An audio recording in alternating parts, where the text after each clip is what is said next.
the stock market, meaning companies, new highs. I'm not fucking leaving. The show goes on. Nuts! They're nuts! They know nothing! An online network called Internet. Well, it's very hip to be on the internet right now.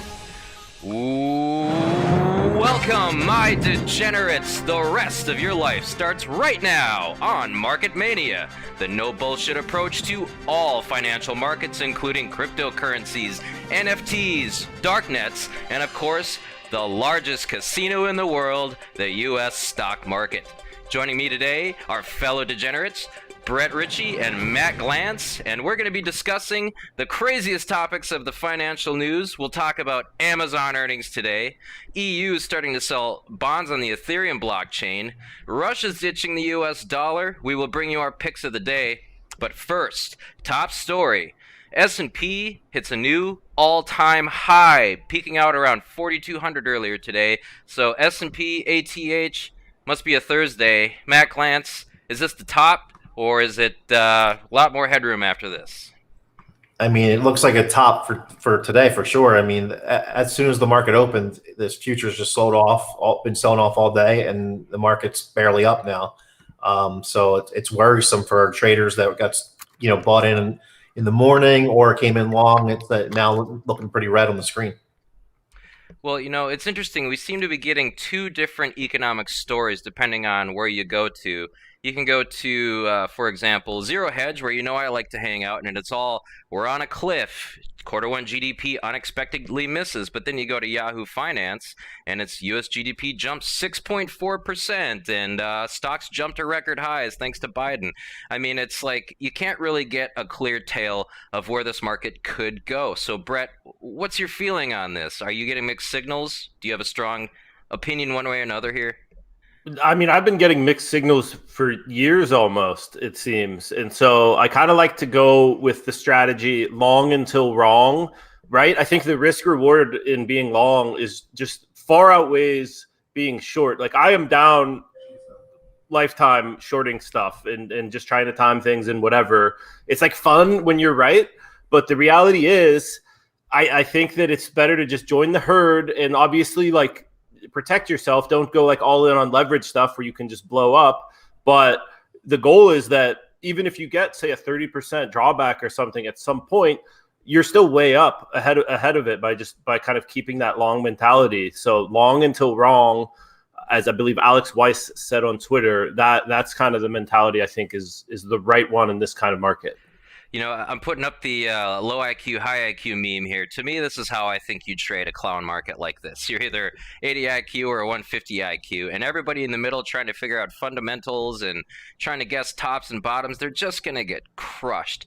So I think this thing's still got more to go. I think even as bond yields creep up, the Fed will be forced to step in and backstop. They'll buy the bonds. They'll drive the market up. I personally feel this is an opportunity to keep buying more dips. But again, this is not investment advice. But speaking of buying dips, you won't get much chance with Amazon these days. Matt, looks like they just had earnings, and their chart is always something to behold. What do you think here? Yeah, I mean, Amazon is obviously, everyone knows, is a great company. Obviously, they're going to crush earnings. Everyone knows that. That doesn't mean the stock's going to go up after earnings are released tonight. Here's the big rumor. Charlie Gasparino put it out from or Fox News Businesses, I think, put out that they might split the stock 7-for-1 in order to be able to get into the price-weighted Dow Jones Industrial Index. So, like the Dow Jones is obviously 30 stocks. It's price-weighted, so they can't really put a $3,000 stock in because then that would be too much of the weighting of the movement of the index. So in order to put a stock like Amazon in, they would have to split the stock, 7-to-1, 10-to-1, the rumor 7-to-1, and then they can put it in the Dow. So if they announce a stock split tonight, I'm pretty sure that stock's going to fly. But either way, they're going to crush earnings. If they don't announce a stock split, it might be, kind of buy the rumor, sell the news kind of thing. It might be a disappointment, even though they're going to crush earnings and the stock might be down. So it's a tough spot. What are you hearing out in the Robinhood world there, Brett? I mean, Robinhood traders are clamoring for stock splits. They love them. When you recommended Chipotle the other day, I was talking to my friend who typically likes your picks. He liked the logic behind it. He went to buy it, and it was $1,500, and he's like, "Oh, it's just too expensive," right? Even though it's all about market cap and it doesn't matter, the retail trader does not like paying a few $1,000s or whatever for one share. So I think if there's a split, it makes a ton of sense. One, you get into the Dow Jones Industrial, whatever that thing is, you get in that sounds good, and retail traders are going to love it. Oh, I can buy Amazon for like a few $100 instead of a few thousand, even though it's the same thing. Like, that's just not how the herd is sort of thinking these days. And then, speaking of Tony's meme, then you have the genius IQ people that are thinking, well, the guy on the other end of the spectrum, he's going to want to buy it, so I'm going to want to buy it. And then it's like the funds are going to kind of front run that or hop on that too. So I think that would be like so bullish that I would also expect, if they don't announce a split, to be like a significant drop. I think it is a gamble, as you say. So it's not, if you're looking to gamble, I think Amazon's a pretty decent play for today for the sweat. Yeah, me too. I think it's if they announce a split, it could be up close to like 8 to 10%, which is like, like $300 a share. So what about like it for that reason? But it worries me that even if they crush earnings and they don't announce a split, the stock might not do much. What are the options looking like on Amazon? Are they priced up because of the potential? Yeah, it's split? Like 60 implied vol. It's like basically, what is that, like a 4% implied daily move. So that's not huge for. I mean, it's really cheap for other stocks, but for Amazon, which basically just trades like an index, it doesn't really move that much. So 4% move for Amazon is pretty big. Yeah. Absolutely, and that unit price psychology is very important. Every time you've recommended Amazon, I've not been able to fire. Just biting that 3,500K bullet just to buy some Amazon is tough. Similar problems with Ethereum these days. The price keeps soaring for Ethereum. Getting a full ETH is difficult at around 2,600. Not the least of which because of news stories like this. This is very exciting to me. Looks like a European investment bank will be selling 2-year bonds, or notes, I guess in this term, on the Ethereum blockchain. Now, Brett, walk me through this. Are they just recording these on the blockchain, or are they actually settling in Ethereum as well? That's a great question. I actually don't even know, but I find it interesting that it's actually the investment arm of the EU, right? So we're seeing some like government affiliated business heading onto Ethereum, and this is sort of like, it kind of fits Ethereum's thesis to some extent. Like, retail is priced out of Ethereum, but I think it's a great place for like sophisticated investors. If you're a large trader, there's no better place to be than Ethereum in the blockchain world right now, in my opinion. It's the sort of middle and smaller guys that are like completely priced out, and I don't see that changing despite all the promises of scalability. Believe it when I see it. But I mean, you have Goldman Sachs in the mix. You've got the EU. I think that like, if you're an Ethereum bull, this is the kind of thing you want. Like, you see Bitcoin get this institutional adoption. Now that's coming to Ethereum. And honestly, Ethereum's like a lot cooler than Bitcoin. You can do much cooler stuff and more advanced derivatives and all sorts of like financial behaviors on Ethereum that you can't do on Bitcoin. So Bitcoin's obviously like digital gold. I think it's pretty safely got that locked up. But the whole rest of the playing field's open, and Ethereum is going for the sort of, in my opinion, I call it a whale research chain. It's really going for like the high value transactions. Make sure that we can protect hundreds of millions of dollars of your transactions, and we don't really care about the $50,000 to $10,000 trader. Well, that's true. I guess I can't disagree with any of that. And the other thing I keep hearing about Ethereum is people are mentioning that because of stuff like this, because it's capable of these smart contracts and financializing everything, that it will have parity with Bitcoin at some time in the future, that it's got the biggest potential for growth out there. Now, Matt, I know you don't follow this stuff too much, but are you getting excited to get into crypto yet? Are you thinking about buying some Ethereum? You've got sort of a more, I would say, institutional mindset. Where are you at right now?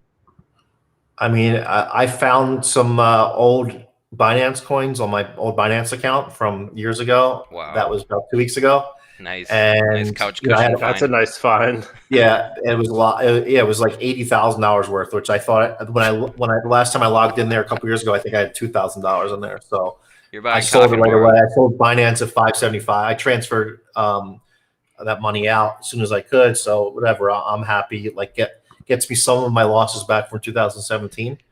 But yeah, I think I have like 1.2 Bitcoin, but I don't even know where the treasure is, to be honest. Somewhere. Unreal.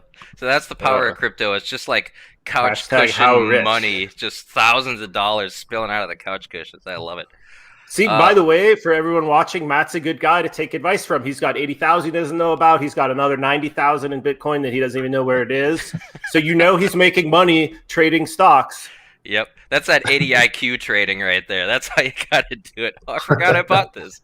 Yeah. All right. Speaking of not 80 IQ, Russia is accelerating its de-dollarization policy. They're choosing to settle their exports in euros over the dollar. Now, this is expressly antagonistic towards the United States. And as I recall, the last guy who tried to come off the dollar standard was Saddam Hussein. Well, that didn't work out so well. And the guy after him who tried it was Gaddafi. He got sodomized with a frickin' knife.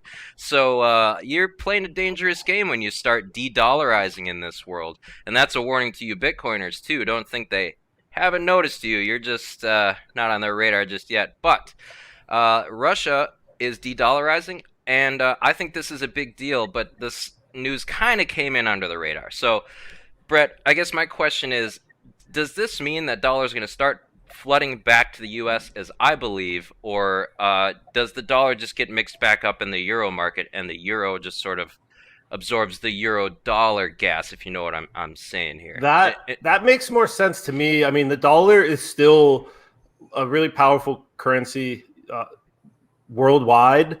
And I think that like the rumors of America's demise, as awful as I feel our government is a lot of the time, like if you look around, it's not like there's other countries that are just hitting it out of the park with their governments. Like that's a tricky situation, and the sort of network effect of the dollar is so powerful. Like the euro, in my opinion, it makes Russia. They're in, at least the western part of it is European. But I don't see the euro like overtaking dollar as the world's reserve currency. So I think the dollar is like fairly safe, but it's still like I wouldn't want to be like just holding cash in dollars by any means. Yeah, I don't think that this is like I don't look at this stuff as hostile towards the U.S. You know, Russia's they're there for the Russian people, the Russian government. That their responsibility is the Russian people. China's government, they're responsible for the Chinese people. So they all want to be world leaders in currency and whatever it is, just like we do in the U.S. And we just we're the world leader in the financial world right now, and they want to be that. So they have every right to do whatever they can to try to compete. And they're not dropping bombs on us. It's just financial, sort of like financial like shenanigans to try to be number one. So I don't blame them. I don't fault them. Personally, I say let them have it. America's only suffered, I believe, from its having to be the world reserve status. I mean, now the world needs our dollars. We have to send our dollars out.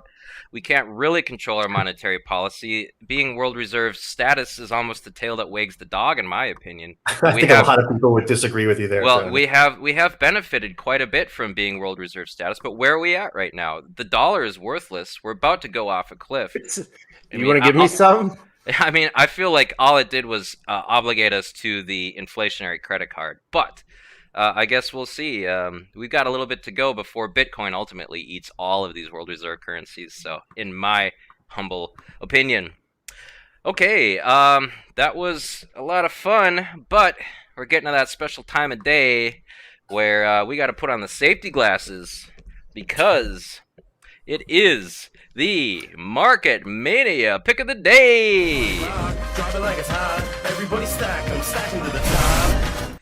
All right, we've got some good ones today. Starting off with Matt Glantz. What have you got for us? All right, first I want to say I love the suit and tie, Tony. You really dressed the part today. Excellent, Excellent hosting. My pick of the day is Amazon earnings tonight. It's a gamble. Like I said before, we all know they're going to crush earnings. No one's questioning that. The question is the stock going to go up or down after they crush earnings? And if they announce a split, 7 for 1, 10 for 1, whatever it is, that stock's it's going to be rocket fuel there. Right on. Well, even if they don't split, Amazon's always a good bet in my book. And Brett, what have you got for us today?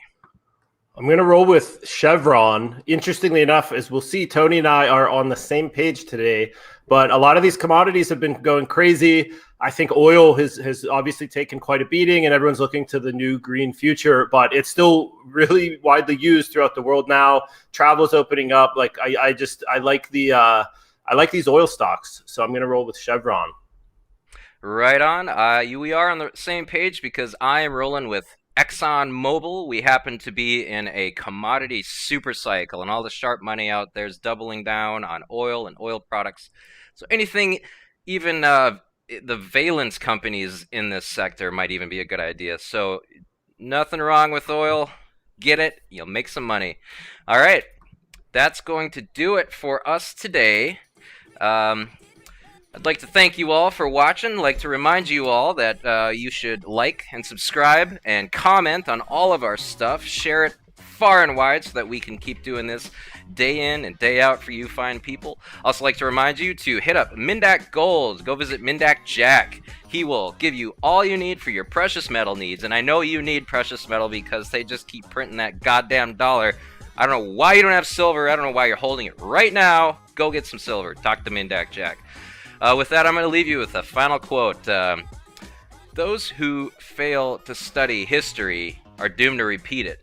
But those who do study history are doomed to sit by helplessly while everyone else repeats it. And I think that's where we find ourselves today. Like and subscribe to Market Mania. We'll see you tomorrow, if there is a tomorrow. But for now, it's lights out. I never sleep if I don't have my medicine. I never sleep if I don't have my medicine. I never sleep if I don't have. I never sleep. I never sleep if I don't have my medicine. Time to right the wrong. So your hands in the air if you like the song. If you're going over there, take it twice as long. Last time ain't talking about Tylenol. Oh, I bet you'd like to know. You can come around the way if you're trying to go. If you want to switch lanes for a pot of gold or a domino, out of control. The usual. Get mad cause I'm looking at your girl. Switch it up. I do it so much louder than everything you've heard. Everybody heard, got the word that the world wasn't turning. Act like you're in a jury of how we're turning, where I would turn in. Can't lie like it's Mississippi burning. Don't act like you're in a daze. I imagine should've looked the other way. Couldn't clear space on my mind, was afraid of the time. Strobe lights like in the moonlight. I'm in the mood right now, how about tonight? My interview's tight now, I was so